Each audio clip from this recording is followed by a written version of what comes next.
Recent decisions by President Donald Trump to revoke security clearances from former senior officials, including former President Joe Biden, former Vice President Kamala Harris, and former intelligence leaders such as John Brennan and James Clapper, are troubling.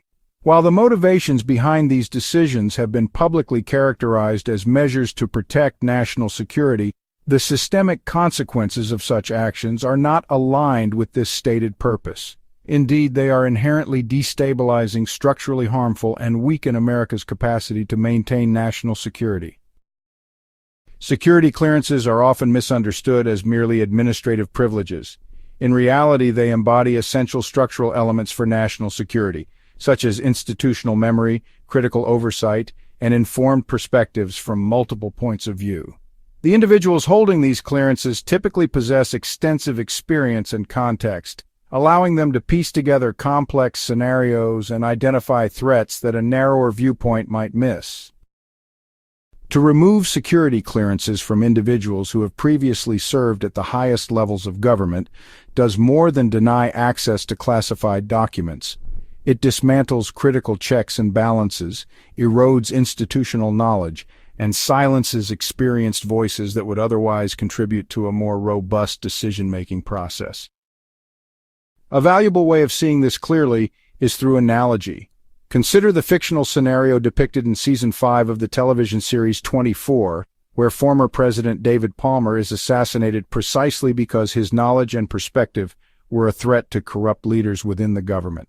Palmer's assassination was not simply an act of personal or political vengeance.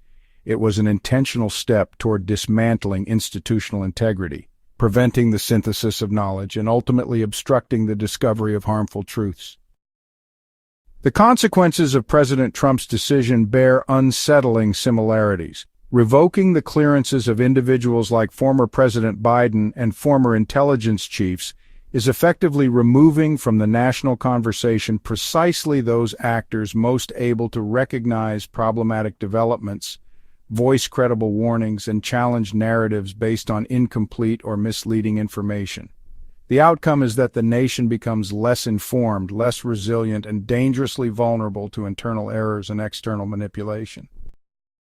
It is critical to recognize that the negative impact of such actions remains consistent regardless of whether the intention is well-meaning or malicious. Even if President Trump genuinely believes these former officials represent a national security risk, the method chosen, eradicating their authority, access, and credibility, is counterproductive. Rather than enhancing security, it dismantles layers of redundancy, feedback, and institutional memory necessary to anticipate and respond effectively to crises. Historically, American security has relied heavily on continuity, dialogue, and institutional checks, practices intentionally woven into our governance by design. The ability to question authority, cross-check information, and leverage prior experience from trusted, knowledgeable individuals has been essential to the United States' resilience and safety. When individuals who have the historical perspective, institutional understanding, and proven integrity are stripped of their clearances, we lose critical threads in the fabric of American governance. Regardless of the justification presented, such actions weaken our ability to maintain a stable, informed, and secure national policy. A better approach is to acknowledge the value in maintaining broad, experienced oversight, even when it may introduce uncomfortable perspectives. Security in a democratic society depends on transparency, the free flow of credible information, and robust systems of institutional checks and balances.